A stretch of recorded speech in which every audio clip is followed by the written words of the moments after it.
¿Qué tal amigos? ¿Cómo están? Buenas tardes. Qué gusto como siempre saludarlos a todos ustedes y yo bien contento porque vamos a arrancar un webinar que miren que ya tenía yo ganas de hacer desde hace mucho tiempo.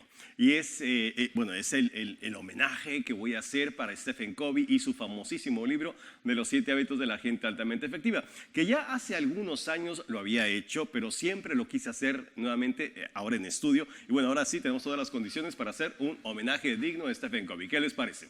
Así que el día de hoy vamos a arrancar con el primero de los hábitos, que es ser proactivo, y así cada semana lo iremos abordando hasta acabar con el hábito número 8, el octavo hábito, que también siempre lo prometí y nunca lo hice. Ahora sí lo voy a hacer. ¿Ya quedó grabado? ¿Ya está la promesa hecha? Ok, lo voy a hacer. Así que bueno, los saludo afectuosamente a todos mis amigos que están conectando en este momento aquí en mi fanpage. Gracias por acompañarme. A todos mis amigos que me están viendo también en mi comunidad de YouTube, gracias también por estar acá.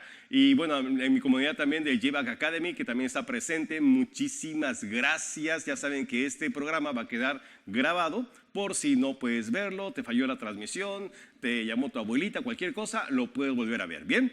Así que bueno, pues amigos, ¿qué les parece que nos vamos poniendo cómodos y comenzamos con nuestro programa? Y es el café recién pasado, así que estamos todo listo para poderlo hacer. ¿Qué les parece? ¿Bien?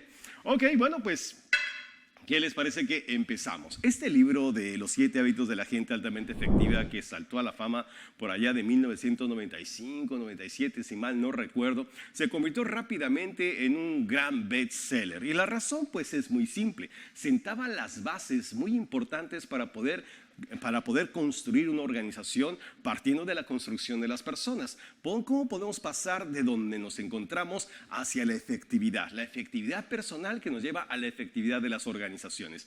Así que rápidamente se colocó este libro entre los más vendidos y los preferidos de todas aquellas personas que nos encanta el desarrollo organizacional y el desarrollo personal. Y para mí, los 7 hábitos de la gente altamente efectiva se volvió no solamente un buen libro, se volvió mi libro de cabecera durante muchísimos años y lo sigue siendo. Así que cada vez que yo recurro a este libro, que generalmente lo repaso una vez al año, pues para mí es como reencontrarme con un gran amigo. Siempre encuentro cosas importantes, cosas maravillosas en sus páginas, y el día de hoy pues las voy a compartir contigo. ¿Qué te parece? ¿Bien? Bueno, pues como les digo, reencontrarme con este libro y reencontrarme con el gran Stephen Covey, para mí es un enorme placer. Aquí lo tenemos en pantalla. Stephen Covey, llamado el Sócrates americano, una persona que revoluciona la manera de ver el negocio y ver las organizaciones a nivel mundial, y que bueno, muchas organizaciones incluso han tomado su filosofía como parte importante de la construcción de su cultura. Yo he participado en la construcción de varias de ellas y yo me siento bien contento porque finalmente es una filosofía que resuena mucho conmigo. Stephen Covey, autor de varios libros importantes, Los 7 hábitos, aquí lo tengo, dejen presentárselos, aquí está.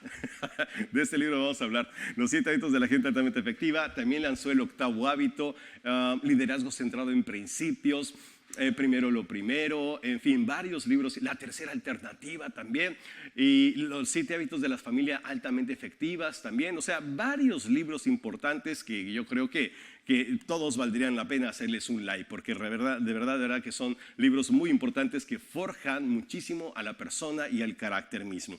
Así que bueno, gracias don Stephen Covey, y vamos a abordar este punto importante.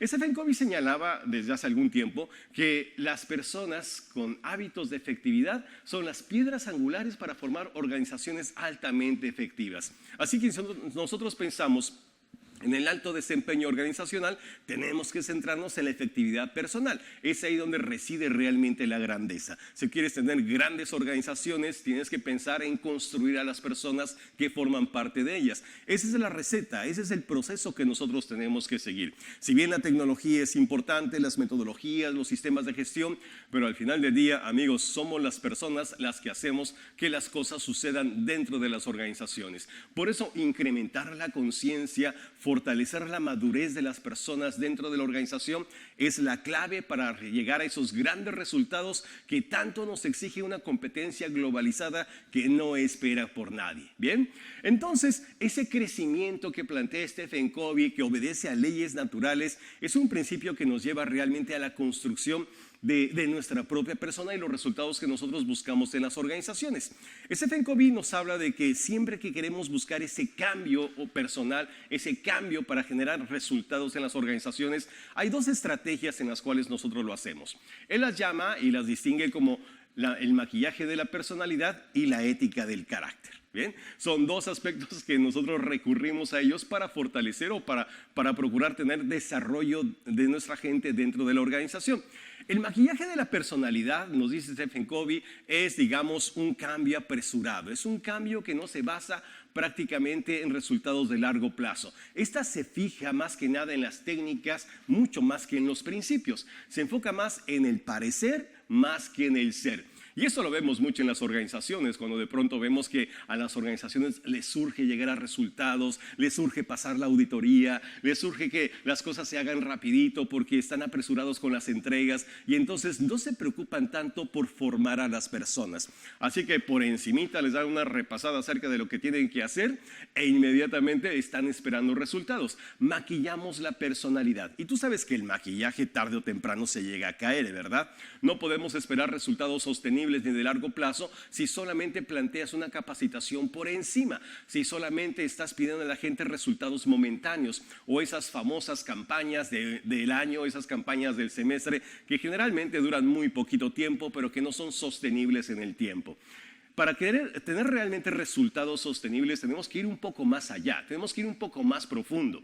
Covey dice, tenemos que llegar hacia las bases, hacia el carácter de la persona. Así que la ética del carácter, cuando yo me centro en desarrollar a las personas a través del carácter, estamos pensando fundamentalmente en la idea de que hay principios que gobiernan la efectividad humana. Principios que generan cambios de dentro hacia afuera, como dice Stephen Covey. No podemos esperar que nada suceda allá afuera, si no primero genero un cambio dentro de mí, si no estoy esperando realmente un cambio dentro de mi propia persona, dentro de mis motivaciones, mis deseos, mis impulsos personales, ese fuego interno que me mueve y que me impele a lograr los resultados, si no viene de adentro, pues difícilmente lo voy a poder generar allá afuera. Por esta razón, todo lo que nosotros vemos allá afuera no es otra cosa más que el resultado de todo lo que hemos construido nosotros aquí adentro. Si no eres capaz de generar un cambio personal dentro de ti, difícilmente lo vas a ver allá afuera. Por eso Stephen Covey nos habla tanto de que las cosas se crean dos veces. Primero dentro de nosotros y después en el plano físico. Stephen Covey nos dice que todo es producto de una segunda creación. Por lo tanto, si quiero que algo suceda allá afuera, tendría que primero generarlo dentro de mí. Ese es el proceso natural de crecimiento y transformación que nosotros buscamos dentro de una organización para que realmente sea sostenible. Así que básicamente nuestro carácter está compuesto por nuestros hábitos, como dice el viejo adagio. Siembra un pensamiento y cosecharás una acción. Siembra una acción y cosecharás un hábito. Siembra un hábito y cosecharás un carácter. Siembra un carácter y cosecharás un destino. Muy parecido a una frase que Buda decía hace mucho tiempo, ¿verdad? Nosotros somos producto de todo aquello que hemos pensado. Por lo tanto, empezar a transformar nuestro pensamiento, cambiar nuestros propios paradigmas y poder desarrollar paradigmas nuevos, paradigmas distintos, que son modelos de pensamiento que nos lleven a un mayor nivel de efectividad, es donde descansa realmente el crecimiento sostenido de las personas y de las organizaciones. Así que, como lo diría Horace Mann, el gran educador, Horace Mann hace algunos años, decía, los hábitos, lo dijo de una manera más poética, los hábitos son como las hebras que día a día se van trenzando hasta que un día forman una cuerda muy difícil de romper. Esos son los hábitos, no te das cuenta en qué momento los estás formando. Forman parte de las actividades que tú realizas todos los días de manera inconsciente, sin darte cuenta, hasta que llega un momento en que te das cuenta que no es que tengas hábitos, es que los hábitos te tienen a ti. Y los hábitos determinan absolutamente todo lo que nosotros tenemos en nuestra vida. Nuestros propios resultados, lo que ganamos, lo que sufrimos, lo que pesamos, todo es producto de los hábitos que hemos sido capaces de construir a lo largo de nuestra vida. Que como bien lo decía Horace Mann, estos hábitos se han ido trenzando poco a poco a través de actividades inconscientes que gradualmente fueron forjándose en cuerdas dificilísimas de romper. Entonces nos damos cuenta que si nosotros queremos desarrollar resultados diferentes, bueno, tendríamos que cambiar esas formas de pensamiento que de alguna manera determinan los hábitos que hemos construido. Y en eso descansa realmente el principio fundamental de los 7 hábitos de la gente altamente efectiva. Por eso Stephen Covey lo llamó hábitos. Y básicamente para nuestro estudio, nuestros hábitos se forman de la conjunción o la intersección de 3 aspectos importantes. Por un lado, el conocimiento, saber lo que yo quiero realizar, las cosas que yo deseo tener, o sea, esas cosas que yo sé que tengo que hacer para tener resultados, que se combinan precisamente con las capacidades, con los dones y talentos que también he desarrollado a lo largo del tiempo, el saber cómo hacer las cosas. Y por otra parte se encuentra el deseo, el anhelo que yo tengo para que esas cosas se concreten en una realidad. La conjunción de las 3 cosas es lo que crea el hábito.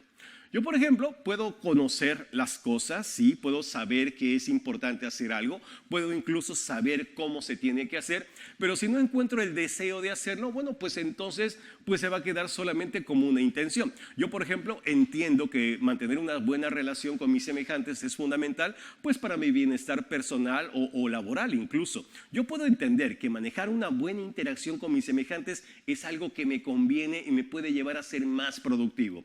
Puedo incluso desarrollar algunos talentos, tomar algún curso de comunicación efectiva o de negociación para poderlo hacer. Ok, tengo el conocimiento, tengo la capacidad, pero si no tengo el deseo o no tengo el anhelo, bueno, pues se va a quedar así nada más, ¿verdad? El hecho de que tú sepas lo que tienes que hacer o incluso que sepas cómo hacerlo, no es garantía de que lo vayas a hacer. Bien, entonces tiene que haber una conjunción de esos 3 elementos, el deseo, el anhelo, eso que te quema por dentro, para que al final tú quieras poner el conocimiento en la práctica, es lo que genera la transformación. Por eso debemos entender que trabajando en el conocimiento, la capacidad y el deseo, podemos irrumpir en mayores niveles de efectividad personal e interpersonal. Y aquí hay 2 aspectos importantes que creo que son determinantes para poder medir nuestra grandeza, que es la efectividad personal, que tiene que ver conmigo, que tiene que ver con la forma como yo gestiono mis recursos internos, la manera como yo respondo a las circunstancias que se me presentan en la vida, y otra parte muy importante, que es la parte interpersonal o las relaciones que yo establezco con mis semejantes, que al final del día, como nos vamos a dar cuenta, no somos una isla, y si yo quiero tener grandes cosas en la vida, tengo que pensar siempre en términos de relaciones interpersonales. No puedo pensar exclusivamente en mis propias capacidades, ya que mis resultados serían muy limitados. Si yo quiero tener realmente grandes resultados, siempre tengo que pensar en términos de relaciones interpersonales. Así que, pues sí, efectivamente, ese proceso de madurez, el camino de la efectividad personal, pasa forzosamente por un continuum de madurez, es decir, un proceso gradual que va en consonancia con las leyes de la naturaleza. Y esta parte creo que es muy importante y a pesar de que suena algo de sentido común, puede no serlo para muchas personas. Y es curioso, ¿no? Y precisamente el día de ayer hablábamos acerca de esto. Hablábamos de que si bien hay cosas que son sencillas de sentido común, pero cómo nos gusta complicarlas, ¿verdad? Entonces, el proceso de madurez es un proceso gradual. Las personas avanzamos en un continuum de madurez. Ese continuum de madurez, de alguna manera, va determinando la forma como yo voy haciéndome consciente de mí mismo y de las interacciones que tengo con los demás. Es como cuando nacemos, ¿verdad? Nacemos siendo completamente dependientes. Dependemos de nuestra madre, dependemos de nuestro padre y gradualmente conforme vamos avanzando en la vida nos vamos haciendo independientes. Ya empezamos a hacer cosas nosotros solos. Pero a medida que vamos creciendo nos damos cuenta que el hecho de que yo sepa hacer cosas solo no significa que yo vaya a tener éxito o que vaya a alcanzar todas aquellas cosas que yo deseo en la vida. Necesito interactuar, necesito hablar, necesito relacionarme. Necesito convocar, necesito convencer, necesito motivar, necesito llegar a acuerdos con otras personas para realmente hacer un impacto positivo en todo aquello que yo quiero hacer. Así que ese proceso gradual de madurez pasa por esos 3 estados importantes. Primero, el estado de dependencia. En este estado yo estoy en un paradigma que es el paradigma del tú, en el cual el paradigma dice, yo dependo de ti, tú me cuidas a mí, si algo me pasa es tu culpa. En el paradigma de la dependencia no hay ninguna responsabilidad, si tú te das cuenta. Solamente yo estoy en una posición cómoda en la cual pues yo dependo de los demás. Dependo de mi supervisor, dependo de mi gerente, dependo del clima, dependo del gobierno. Y entonces si yo dependo de todo, bueno, pues entonces tendría una buena excusa para no caminar hacia la excelencia, para no generar resultados. Una persona dependiente pues no puede crear grandes cosas en una organización, ni siquiera en su vida, ¿verdad? Y bueno, si tú te das cuenta, esta dependencia no tiene mucho que ver con la edad de la persona, sino más bien con la madurez que tenga, el grado de conciencia que tenga, el hecho de darse cuenta y percatarse de su situación. Así que la dependencia no podemos decir que sea un proceso muy cómodo, que digamos, tenemos que madurar, tenemos que crecer, tenemos que ser conscientes y avanzar hacia la independencia. La independencia parte de otro paradigma, un paradigma mucho más maduro, mucho más consciente. Ya cambiamos del paradigma del tú al paradigma del yo. El paradigma del yo dice, yo puedo hacer, yo soy responsable, yo me basto a mí mismo, mi economía depende de mí, mis resultados dependen de mí, la forma como yo impacto en mi empresa, mi organización o mi negocio depende de mí. Si algo funciona es mi responsabilidad, si algo no funciona yo doy la cara. Obviamente, cuando pasamos de la dependencia a la independencia, estamos hablando de otro tipo de persona, ¿verdad? Estamos hablando de una persona que da la cara, de una persona responsable, de una persona que ya dejó atrás las excusas, que ya dejó atrás los pretextos, ya dejó de atrás las culpas y empezó a mirarse al espejo para darse cuenta por qué las cosas funcionan o no funcionan. Eso pareciera ser el estado ideal, ¿verdad? Pero no, es apenas el estado intermedio. Para poder avanzar realmente a la efectividad tenemos que dar un salto cuántico más, un paso más hacia adelante, caminar hacia lo que Stephen Covey llama la interdependencia, que es donde cambiamos del paradigma del tú, el paradigma del yo, al paradigma del nosotros. Y en el paradigma del nosotros, ahí cambiamos completamente la forma como vemos las cosas, la manera como hacemos empresa o hacemos negocio. El paradigma se ha transformado en un nosotros podemos hacerlo, nosotros cooperamos, nosotros vamos, nosotros cambiamos. Nosotros, ya no estás pensando solamente en ti, estás pensando también en tu comunidad, estás pensando también en los demás, en tus compañeros de trabajo y en todas las personas con las cuales impactas en tu círculo de influencia. Y eso es tener un pensamiento mucho más global, mucho más holístico, que te lleva a ver esas conexiones, a veces imperceptibles o invisibles, que te mantienen conectado con todo. Si tú eres capaz de ver esas conexiones, vas a poder darte cuenta de las interacciones que tienes con tus semejantes, y ahí es donde se encuentra realmente la efectividad. Es ahí donde descansa. Por lo tanto, pasar de la dependencia a la independencia y de ahí a la interdependencia, lo hacemos solamente a través de la construcción de algunos hábitos. 3 hábitos que nos llevan a lo que Stephen Covey llamaba la victoria privada y otros 3 hábitos que nos llevan a la victoria pública. Esos 3 hábitos que nos llevan desde la dependencia hasta la independencia y de ahí brincar hasta la interdependencia. ¿Bien? Vamos a verlos. Para yo pasar de la dependencia, del paradigma del tú, el primer hábito que tengo que desarrollar se llama ser proactivo, como lo vamos a ver más adelante. Ser proactivo es el hábito de la responsabilidad. Ser proactivo es el hábito de la imaginación y la conciencia.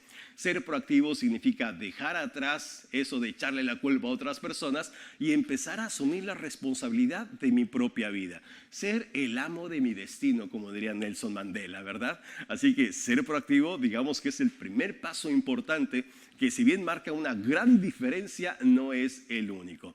El segundo hábito que nos lleva hacia la victoria privada se llama empieza con un fin en mente. Y eso significa tener muy claro qué es lo que tú quieres, cuál es tu misión y el propósito de tu vida. Cuando tú empiezas a desarrollar esa capacidad para darte cuenta de la razón por la cual tú te encuentras aquí, como lo vamos a ver en el próximo capítulo, bueno, pues entonces empiezas a ser mucho más efectivo, mucho más selectiva con aquellas cosas que tú haces. ¿Para qué? Pues para que obviamente no desperdicies el tiempo en cosas triviales. Por eso, cuando yo defino lo que quiero a través de empezar con un fin en la mente, el siguiente hábito, que es el hábito de la efectividad, se llama primero lo primero.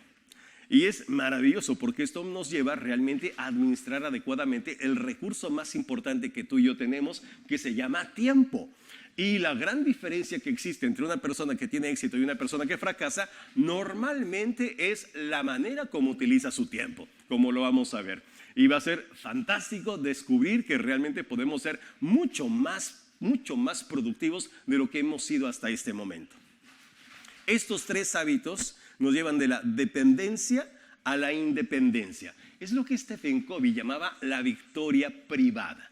La victoria privada significa empezar a vencerme a mí mismo, empezar a dejar atrás esos viejos hábitos que me mantenían encadenado a las situaciones pasadas y abrir mi vida hacia nuevos horizontes. Y fíjate qué importante es todo esto, el hecho de vencerte a ti, es decir, de sobreponerte a la persona que tú has sido, es un paso fundamental e importante para avanzar hacia la efectividad personal.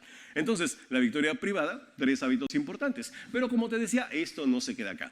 Para nosotros poder avanzar hacia la interdependencia, lo hacemos a través de otros 3 hábitos importantes. Así que una vez que tú logras o consigues finalmente esa victoria privada, entonces hay que empezar a mirar hacia afuera, hay que empezar a ver esas conexiones que existen con otras personas. Y el siguiente hábito, el primer hábito de la victoria pública se llama ganar, ganar. Esa famosa relación en la cual yo gano y tú ganas. No es una relación de competencia, es una relación de crecimiento, es una relación simbiótica, sinérgica, en la cual yo me doy cuenta que en este universo ambas partes pueden ganar. El hecho de que una persona tenga éxito no significa que me está quitando algo a mí, al contrario. Entonces derribamos el concepto de competencia y nos damos cuenta que en este universo, claro que podemos ganar todos y en eso se basa el crecimiento y la prosperidad. Una vez que tú estableces una relación ganar-ganar, el siguiente hábito se llama empieza por comprender antes de querer ser comprendido tú. Y este hábito es maravilloso porque me lleva a ponerme más que en los zapatos de los demás, en la piel de los demás. Darme cuenta que para que yo pueda recibir algo de alguien, primero lo tengo que dar. Es un principio fundamental de crecimiento donde yo me doy cuenta que yo no puedo sacar absolutamente nada del universo si no estoy dispuesto a darlo primero. Así que empieza por comprender antes de querer ser comprendido tú, sienta las bases importantes para una excelente relación y nos ayuda a avanzar hacia el 6º hábito que se llama sinergia, que significa esfuerzos multiplicados. Cuando yo creo sinergia con otra persona o con otras personas, los resultados son exponenciales, mucho más allá de lo que podría yo hacer de manera solitaria. Así que la sinergia es la base del crecimiento, la sinergia es la base de la prosperidad. La sinergia realmente es lo que nos ayuda a avanzar de donde estamos hacia donde queremos llegar. No lo podríamos hacer nosotros. Eso hace que avancemos de la independencia a la interdependencia, lo que Covey llama la victoria pública. ¿Bien? Y la victoria pública no significa que yo venzo por encima de los demás. No, simplemente significa que yo he llegado a conectar de manera efectiva con las otras personas para producir grandes resultados. 6 hábitos que nos llevan de la dependencia a la interdependencia. Oye, Manuel, pero son 7 hábitos. ¿Dónde quedó el 7º?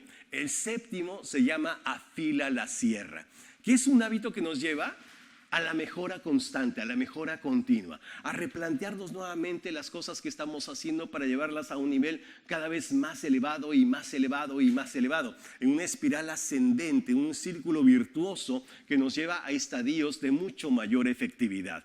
Ese crecimiento de dentro y hacia afuera que se proyecta en todo lo que hacemos y en todo lo que tenemos. Y ahí descansa realmente la esencia.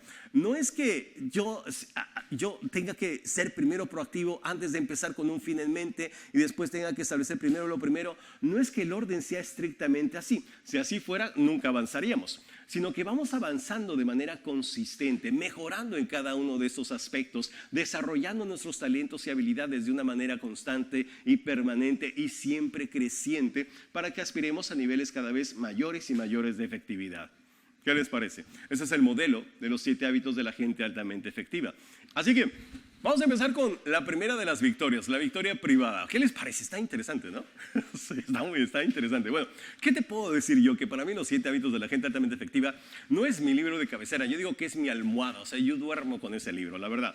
Y además me encanta, siempre me apasiona hablar de los 7 hábitos de la gente altamente efectiva. Y ahora que que estoy dando este repaso del primer hábito, me doy cuenta de cuánto lo empleo yo en mis cursos, cuánto lo empleo yo en mis sesiones de capacitación. O sea, creo que tengo tatuado los 7 hábitos de la gente altamente efectiva. Vamos a empezar entonces con el primero de los hábitos, ser proactivo, ¿bien?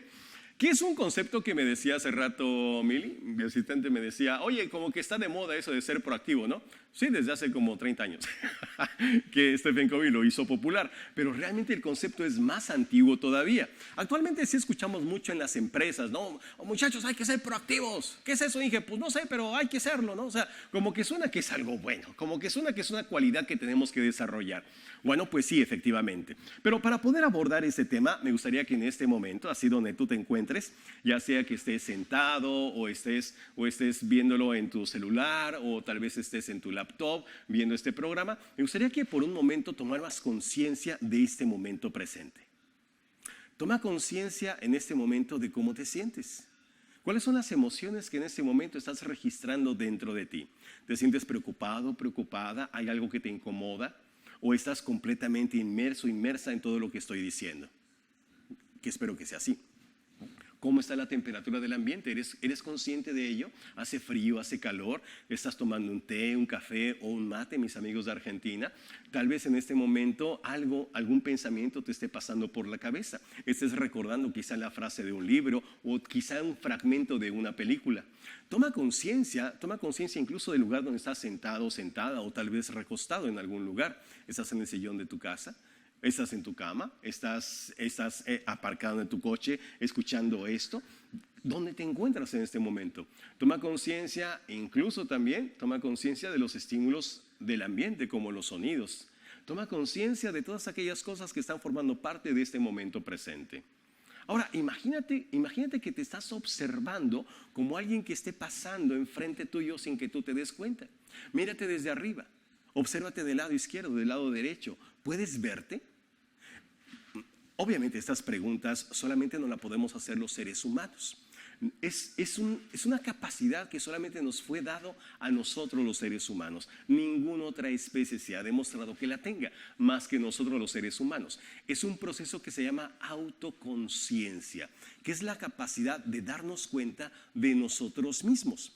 Y es el fundamento en el cual descansa la proactividad. El hecho de ser conscientes de dónde estamos, de lo que hacemos y sobre todo, y muy importante, de las consecuencias de lo que hacemos. Esa capacidad que nosotros tenemos para poder percatarnos, salir de la hipnosis y de pronto tomarnos un respiro para darnos cuenta. Eso es una habilidad que mientras más tengamos la capacidad de desarrollarnos, nos va a dar mucho mayor madurez y sobre todo, muy importante, un desarrollo de quiénes somos nosotros mucho más profundo. Este proceso de autoconciencia nos permite también percatarnos que no todo lo que nosotros observamos forma parte de la realidad, ni siquiera tampoco lo que nosotros recibimos del entorno como ideas que tienen acerca de nosotros mismos nos está retratando realmente. El famoso espejo social, ¿verdad?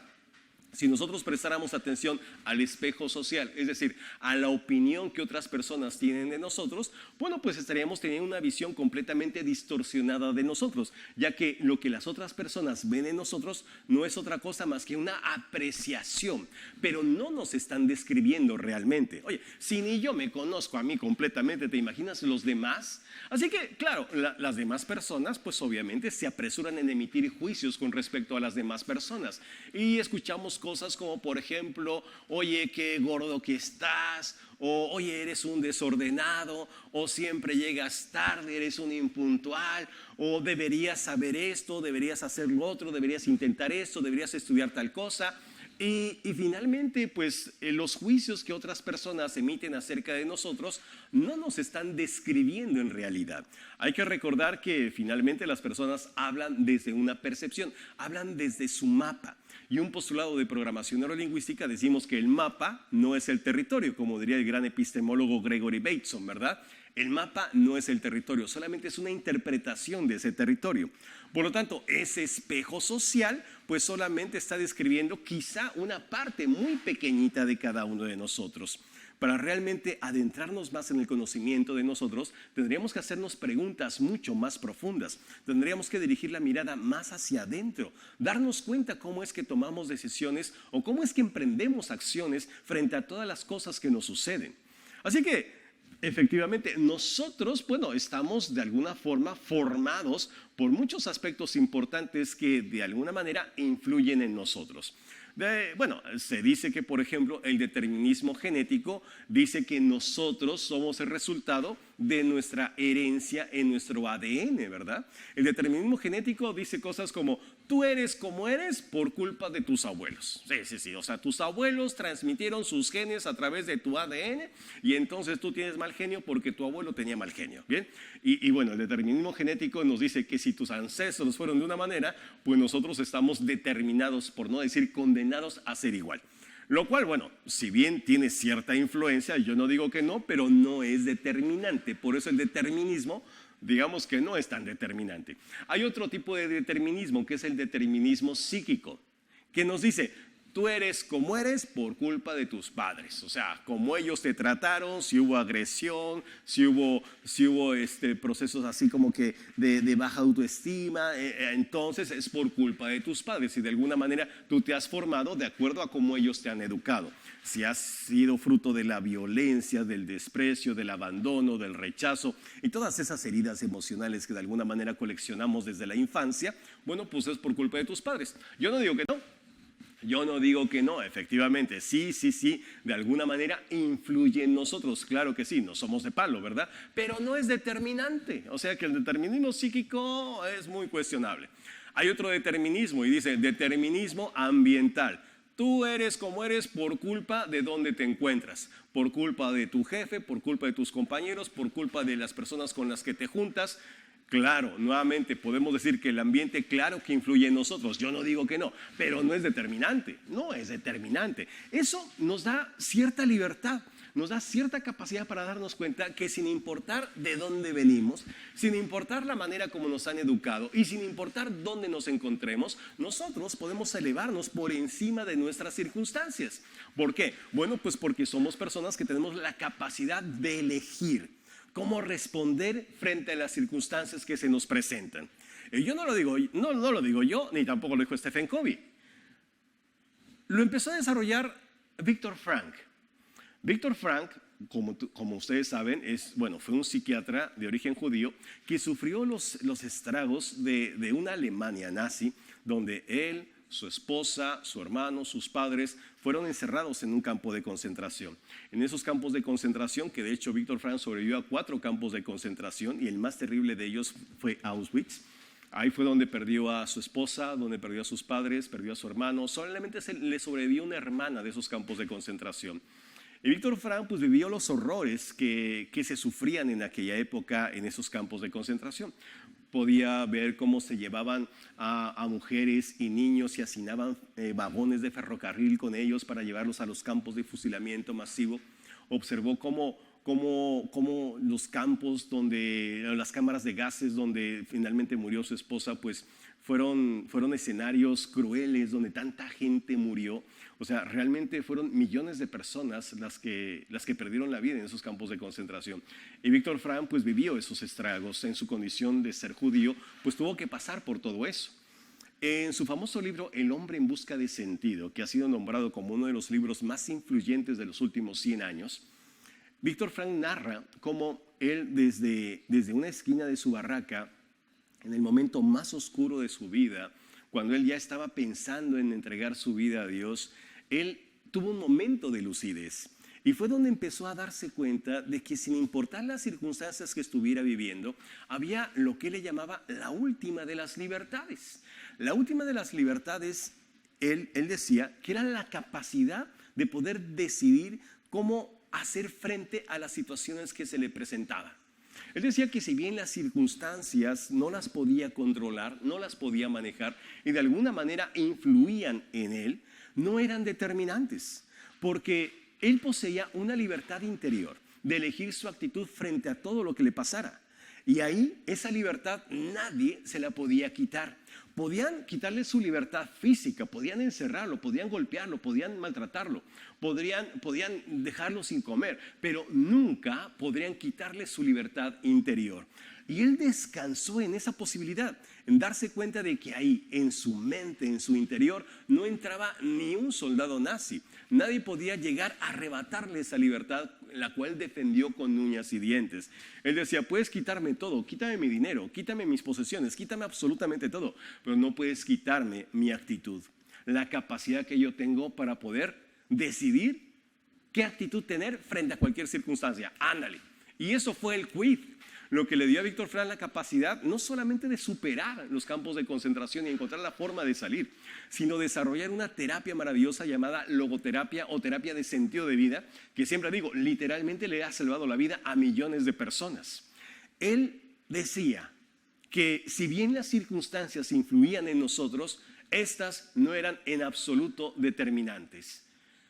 Cuando ya no podemos cambiar una situación, decía Víctor Frank, tenemos el desafío de cambiarnos a nosotros mismos. Y ese es el gran desafío. Cambiarnos a nosotros mismos es una libertad personal que nosotros tenemos y podemos echar mano de ella en cualquier circunstancia. Eso es la gran diferencia que nos lleva a pensar que frente a un estímulo, hay personas que no tienen la libertad interior de elegir cómo hacer frente a esas situaciones. Hay personas que simplemente atacan o huyen de esa circunstancia. Decimos que son personas que simplemente reaccionan frente a lo que está pasando. Y si tú reaccionas solamente frente a lo que está pasando, los resultados tal vez no te gusten demasiado. Por otro lado, hay personas que frente a las mismas circunstancias, las mismas situaciones que están atravesando, a diferencia de las primeras, sí poseen la libertad interior de elegir cómo hacer frente a esas circunstancias. Ya no atacan, ya no huyen, no, sino que conscientemente toman una decisión con respecto a su comportamiento y cómo van a hacer frente a esas circunstancias. Ya no reaccionan, responden. Y la capacidad de responder me hace una persona responsable, porque la responsabilidad es la habilidad que yo tengo para elegir respuestas. Y esa es la gran diferencia. Por lo tanto, podemos decir que la diferencia más importante está en decidir si yo reacciono o respondo. Fíjate, son dos cosas distintas. O sea, ¿está en mis manos? ¿Está en mi capacidad? Claro que sí, es una decisión. Pero todo depende de si tú eres una persona reactiva o eres una persona proactiva. Una persona reactiva, obviamente, es una persona dependiente, es una persona que culpa, es una persona que se justifica, es una persona que no puede echar mano de su poder personal. Una persona reactiva, por ejemplo, es una persona que no es consciente de sus capacidades, no es consciente de sus fortalezas, no es consciente de lo que puede o no puede hacer. Como no es consciente de ella misma, no puede saber realmente si puede hacer frente o no a una circunstancia. Es una veleta al viento, es una hoja que se lleva el aire. O sea, depende de otros factores. Si le va bien, es gracias al medio ambiente, gracias a otras personas. Si le va mal, es por culpa de otras personas. Pero no puede ver cómo ella o él realmente pueden influir sobre lo que está pasando. No son conscientes. Como no son conscientes, pues tampoco evalúan las circunstancias. No pueden darse cuenta en qué momento requieren poner más entusiasmo, más cariño, más corazón, en qué momento tienen que hacerse a un lado, a un costado, en qué momento tienen que prepararse para... No son conscientes de eso y no lo evalúan. Al no evaluarlo, bueno, pues tampoco cuestionan, ¿verdad? No se cuestionan, simplemente se dejan llevar por las cosas que les están sucediendo. Y una persona que no es consciente, no evalúa, no cuestiona, pues no podemos decir que sea responsable. Así que la falta de responsabilidad derivada de la falta de conciencia, de no poder evaluar y no poder cuestionar, es lo que te hace ser una persona reactiva. Y una persona reactiva no tiene mucha capacidad para influir en su entorno, ¿verdad? Una persona reactiva no tendrá mucha capacidad para hacer frente a las circunstancias que se le presentan. Si tú, por ejemplo, conversas con una persona reactiva, generalmente, ¿de qué te va a hablar? De todos los problemas que le aquejan. Ese círculo amarillo que estoy poniendo acá, o medio anaranjadito, ¿verdad? Sí. Ese círculo que estoy poniendo acá representa todos los problemas que tiene la persona reactiva. Y este círculo que pongo aquí en medio marca a la persona reactiva con su capacidad de influir en sus problemas. Si tú conversas con una persona reactiva, te vas a dar cuenta cómo no se ve ella misma como alguien que pueda hacer frente a sus problemas, ya que todo el tiempo se está quejando de ellos. Es como si los problemas ejercieran una presión de afuera hacia adentro que no le permitiera realmente ser una persona libre o una persona feliz. Por lo tanto, vive agobiada, frustrada por toda la presión que recibe del exterior.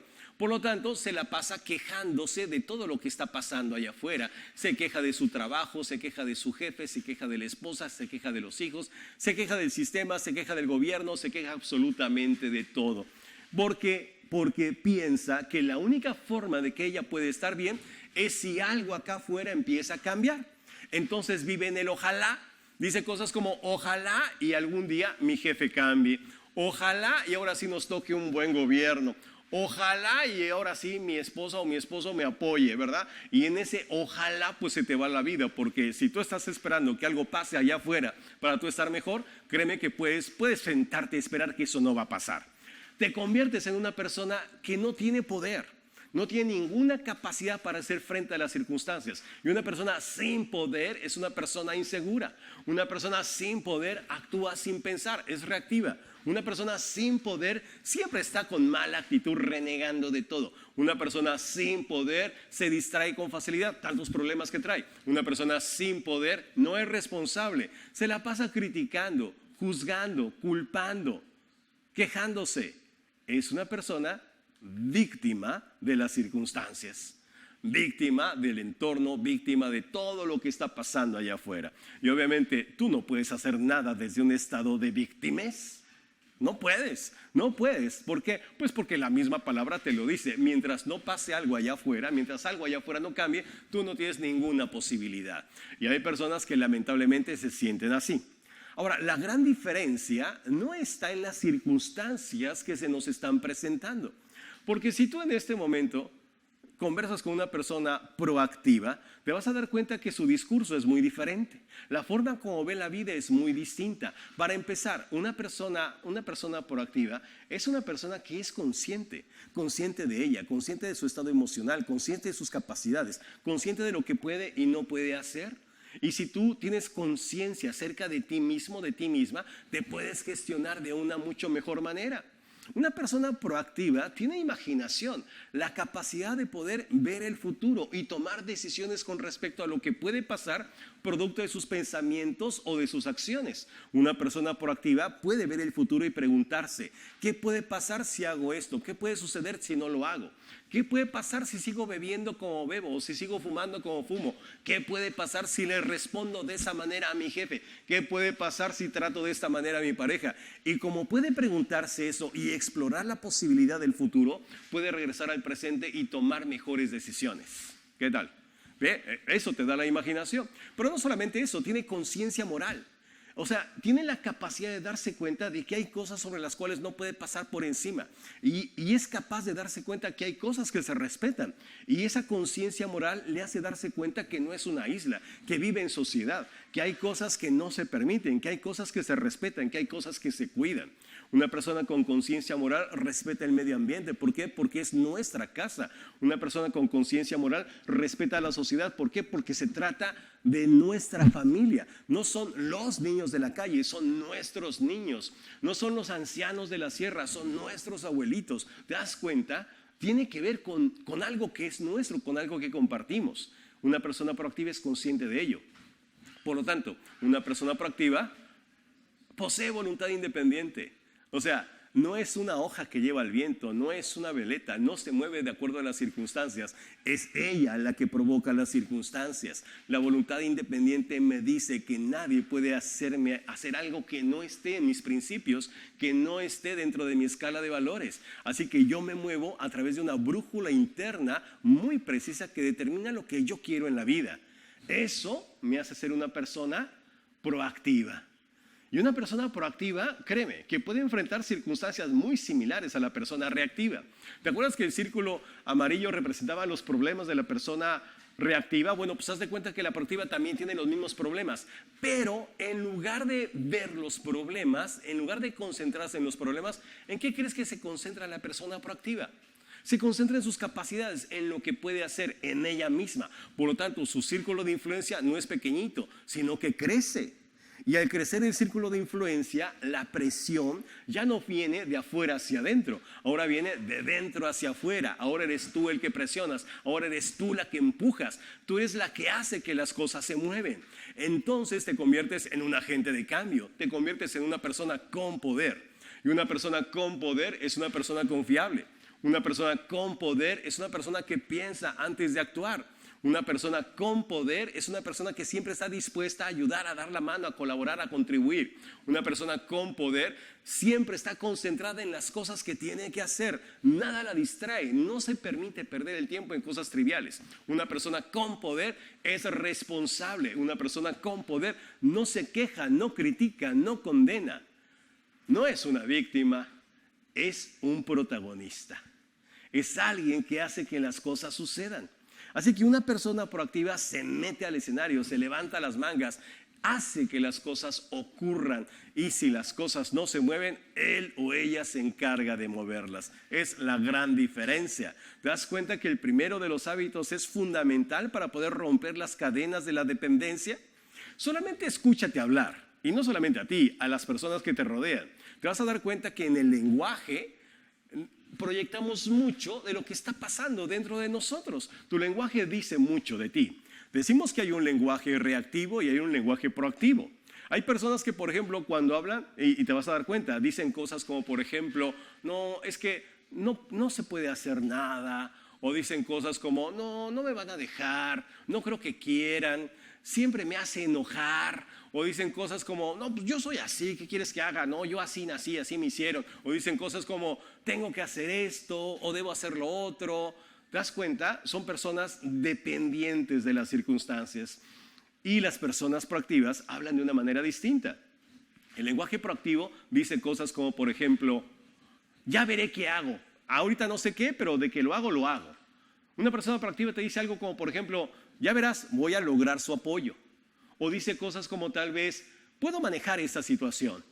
O dice cosas como, yo puedo cambiar, puedo adaptarme de una mucho mejor manera a lo que me está pasando.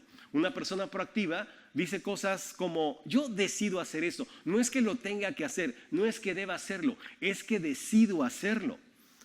Y cuando yo tomo la decisión sobre las cosas que hago, empiezo a asumir la mayordomía de mi propia vida, empiezo a asumir mi liderazgo personal, empiezo a darle rumbo a las cosas que yo quiero en la vida.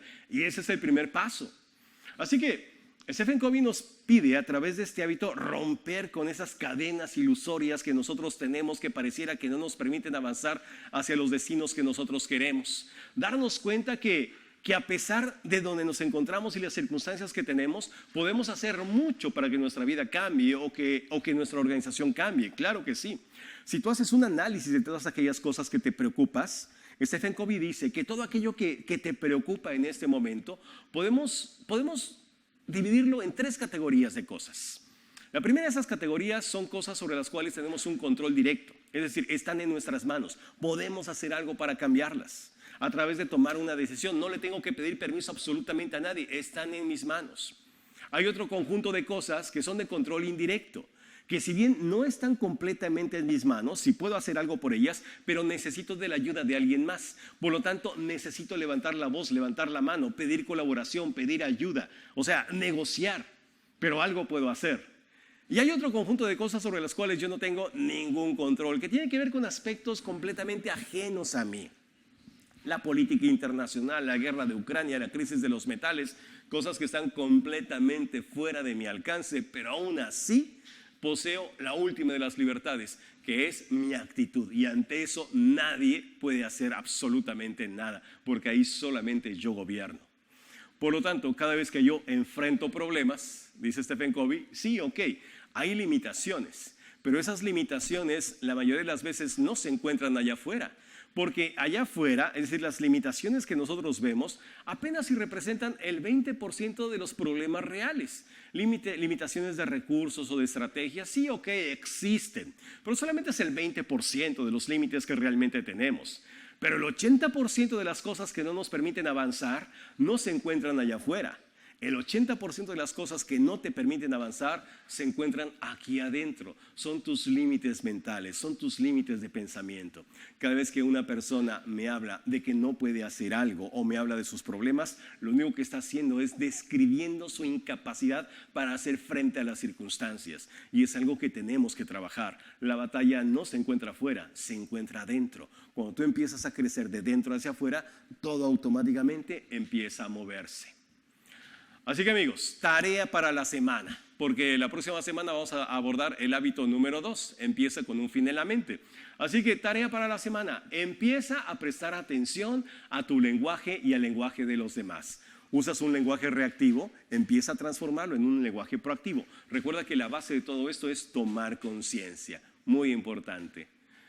Piensa en algunas situaciones en las que hayas sido reactivo, reactiva con otra persona o con las circunstancias. Y trata de cambiarlo la próxima vez que te enfrentes a todo eso. ¿Te hizo enojar por algo que dijo? Bueno, empieza a tomar mayor control sobre tus propias emociones. ¿Bien? ¿Empezaste a culpar a tu jefe o a tu gerente por algo que ocurrió? Bueno, empieza a asumir mayor responsabilidad por tus propios resultados. Y empieza a cambiar la manera como tú ves las cosas para que las cosas que veas también empiecen a cambiar. Piensa en algunos problemas que en este momento te estén quitando el sueño y piensa. Son cosas de control directo, cosas que puedes cambiar en este momento si tomas la decisión, o son cosas de control indirecto que necesitas alzar la voz y pedir ayuda para poderlas solucionar. O son cosas que de alguna manera no se pueden solucionar. Bueno, si no se pueden solucionar, amigo o amiga, suéltalo y acéptalo, ¿verdad? Pero si puedes hacer algo por ello, empieza a hacerlo de una vez. Y algo muy importante, acostúmbrate a hacer esta revisión de manera regular. Toma conciencia de todo lo que haces y de todo lo que no haces. Toma conciencia de la manera como manejas tus emociones o si es que estas te manejan a ti. Y de esa manera, mientras más conciencia tengas, mayor nivel de proactividad tendrás. Eso es un hecho. Así que bueno, vamos a cerrar con una frase que con esta debería haber empezado. Sí, que es con la que empieza este capítulo de Stephen Covey. Y, bueno, antes de decir esta frase, hay algunas personas que hay que saludar, ¿no? A ver. Tenemos a Ana Antunes desde Uruguay. Gracias, qué bueno que estás con nosotros. A Belén Cervantes desde México. ¿Cómo estás, Belencita? A Aquelino Salas desde Moquegua, ok, donde se come el mejor cuy de todos. Y a Clemente Quispe, ¿qué tal? ¿No? Ya saludé. Aquí en mi comunidad tengo a alguien a quien saludar. A ver, déjame ver. A Alex Robles Solano, a Yasmín Reséndiz, gracias. Verónica Patricia, ¿cómo estás, Verónica? Qué gusto saludarte. Luis Villantoy, desde Italia nos está viendo. Muchísimas gracias por estar con nosotros. Gracias. Y bueno, cerramos con una frase de Henry David Thoreau, que con esta frase Stephen Covey empieza este capítulo, pero yo la utilicé para terminarla, ¿bien? Y Henry David Thoreau, este gran escritor norteamericano, menciona una frase que a mí me conmueve y dice: no conozco ningún hecho más alentador que la incuestionable capacidad de las personas para dignificar su vida por medio del esfuerzo consciente. Maravilloso. Creo que tu vida se dignifica cuando tú tomas la decisión consciente de que tu vida avance. Empiezas a tomar la decisión consciente de erradicar algunos hábitos negativos y empezar a construir hábitos positivos. Empiezas a tomar esa actitud consciente de dignificar tu vida a través de asumir tu propio liderazgo personal. Y es lo que empieza a romper las cadenas de la dependencia. Empiezas a avanzar sistemáticamente hacia la mayordomía de tu propia vida, hacia dignificar realmente tu historia personal a través de aquellas cosas que estás empezando a asumir como parte de lo que más anhelas, de lo que más quieres. Así que bueno, yo espero que este primer capítulo pues haya sido no solamente de tu agrado, sino de que te sirva para empezar a avanzar hacia ese camino que tú más deseas.